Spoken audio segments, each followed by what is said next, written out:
everyone, I hope everything is going well with you. The question we'll be delving into in this video is about flow states. What is it? Why does it exist? How it works? So first things first is, what are we talking about when we say a flow state? A flow state refers to getting in the zone. You're so focused on something that all other distractions are put to the side and your brain works at full capacity, completely efficiently, to get things done in the best way possible. How did this happen? Why did this happen? So I know for myself that when I'm doing something for long enough, all of a sudden I'm able to zoom in and hyper focus on the whole activity, and everything else is pushed to the side. And how I did that was enough, it's like a meditation, enough focus, and then you're just in the zone. So if I'm writing an essay back in the old days, like 10 years ago, 15 years ago, what I would be doing is constantly focusing on all the things I would need to do and having the general subject in the back of my mind and referencing different parts of that subject. And then my mind starts, like with 1,000 arms or like an octopus, you start grabbing different ideas from that one context. And in a way, I'm hyper focusing right now whenever I start the video. My brain is trained that the moment I start the video, I'm hyper focusing on just the things related to video making. And as such, my brain is accessing things related to this topic a lot better, a lot more efficiently, since I'm accessing this flow state. But there's always higher levels of flow state. At the same time, there's usually a point where you enter a basic or overall flow state. So there is a certain black and white on and off switch when it comes to reaching to that point, but at the same time, it's not like you pass a certain threshold and then you enter into a flow state. It's also like a curve. You gradually go up until you're on this vertical line. So the flow state is like here, flow, flow, flow, flow, flow, flow state. You go from flowing just generally to a flow state. And it's like a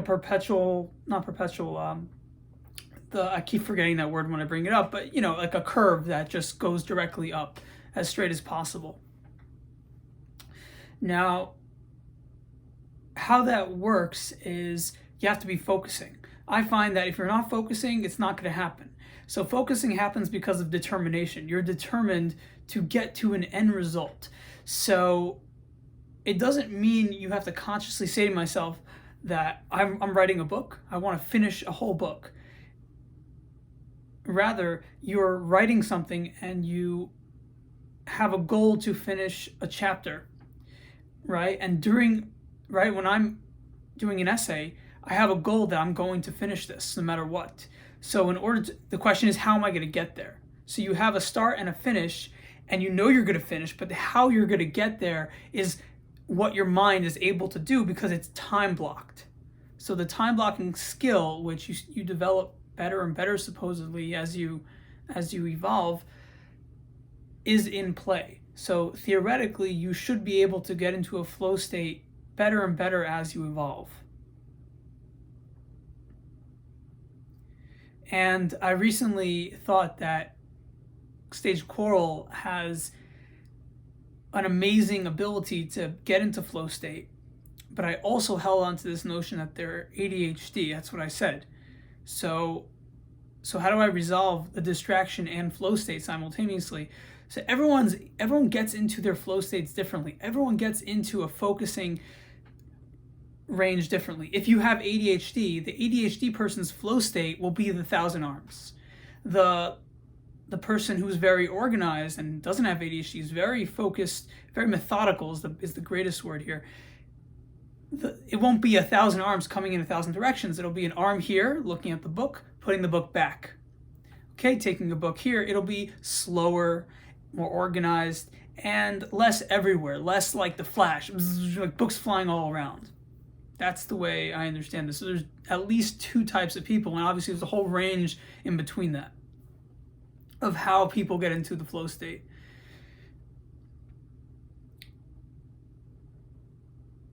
But of course, there's an overall truth. We know that when it comes to flow state, you're going to be capable of doing things as efficiently as possible. So there's flow states with rock climbing.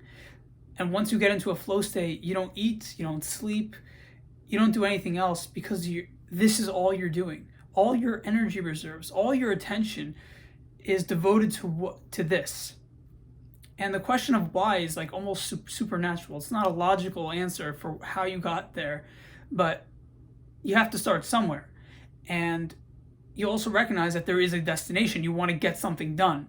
So for me, in my opinion, those two components of I'm going to do this, and I'm going to do whatever it takes, and nothing is going to stop me. And then your mind says, okay, because we're going to be here, let's get this done. And you start accessing all the things you need as efficiently as possible.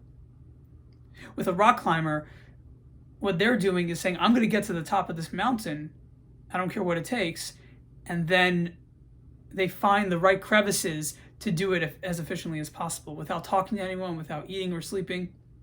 And then when they get up to the top of the mountain, someone has to tell them to stop because they're already in that flow state. They say, you know what, let's continue. Just keep going.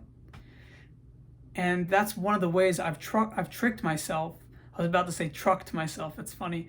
I've tricked myself to clean my room or to clean a house. I'm not going to clean it. It's the opposite of a flow state. I'm going to, I've tricked myself into, so what happens is you get into a flow state and then you forget about the destination. So the reason why a flow state gets activated is because you have a specific destination. We're going to get this done. That's why we're doing this action. But after a while, the brain starts going into this euphoric creativity where it's like, I don't care if I get this done. Whether I get it done in 1 day or 5 days, it doesn't matter. I'm going to do it well. Then you start focusing about quality. So the rock climber who climbs up the mountain as efficiently and as well as possible does one mountain and says, I already did this. Let's do another. And he or she just keeps doing it and climbs mountain after mountain. And then they have to be told to stop because, it's getting dark. That is because that's how flow states work. First, you have a destination, you get hyper-focused, and then you get in the zone. So there's almost like different steps to the flow state. So in the flow state is different than in the zone flow state. So the rundown is you get into a flow, then you're on a vertical line, and at that point you're in flow state. But even then, you still have a destination. But after a while of doing that flow state, you forget about the destination. You start extending your destination marker. So before you said you were going to finish after 1 mile, you extend it after 2 miles. So during this flow state, the barrier or the boundary of how you're going to finish this task extends. And what that does is it also allows for more beauty, for more efficiency, for more productivity, for more creativity, but the better word is comprehensiveness. It allows for the most, if you're trying to write a book, the most fluent way of saying something, the most coherent way of saying something. That's why your mind expands it, because it wants to do it well. And it forgets about the destination. So first you have a destination, you forget about it. So I can write all this down, but I'd rather people write it down. That's why you're watching, right? You want to learn. And obviously you can look up tons of videos for the science and the theory and the hypotheses for how this works, why this works, and what's going on in the brain and the neurons, which waves are being accessed the most during flow state. Is it contemplation, meditation, euphoria, nirvana? Just see which waves are accessed to better understand what might be happening. If it's the same for all people, for an ADHD person, is it going to be the same for someone who's been meditating for 30 years and can get into a flow state on demand? So that is something to look into. So I gave my understanding for why. I think that there's more to it, like the spirit. Your inner essence wants love, it wants creativity, it wants positivity. That's why you get into a flow state, because you want to produce something for the world.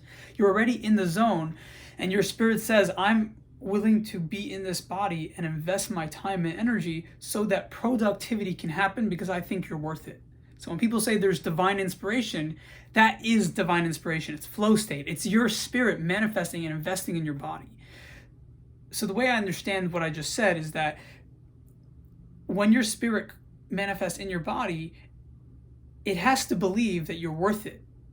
You're worth the time. Otherwise, it wouldn't be there. And when it doesn't, so when you're in the zone, you actually love yourself enough to believe in yourself to do this action. And so it carries the spirit of love of yourself, of your creativity, all the things that are in this white light into your body. And that's what gives you the drive and the superhuman capacity to keep going at a superhuman rate. Since something that is meta-human, transhuman, is in your body, you're manifesting in your mind space. So that's why it's so hard to create flow state as a science, because it taps into the meta science, going beyond what you think your brain is capable of handling. You start to realize that when you tell yourself to do something on demand, you can't do it because your mind is not a mechanical thing. It's also something that's rooted in love, rooted in, can I believe in you to produce something? And the you that's investing is yourself. And to believe in yourself, you have to get into that state. And to get into that state, it's a whole process.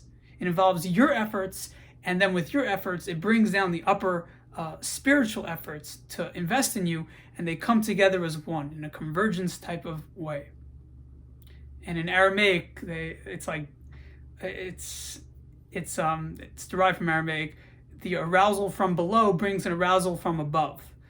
That if you put in your effort with whatever you're doing, then the door is going to open up, and the upper world is going to put in their effort to help you, right? And that Christian picture with the Son and the Father, it's like you as the Son put in your efforts, and the Father says, okay, I'll lift you up with your fingers. So that's another spiritual way of how to understand flow states, which tap into a metaphysical phenomenon that we like to say is science, but we still haven't figured it out.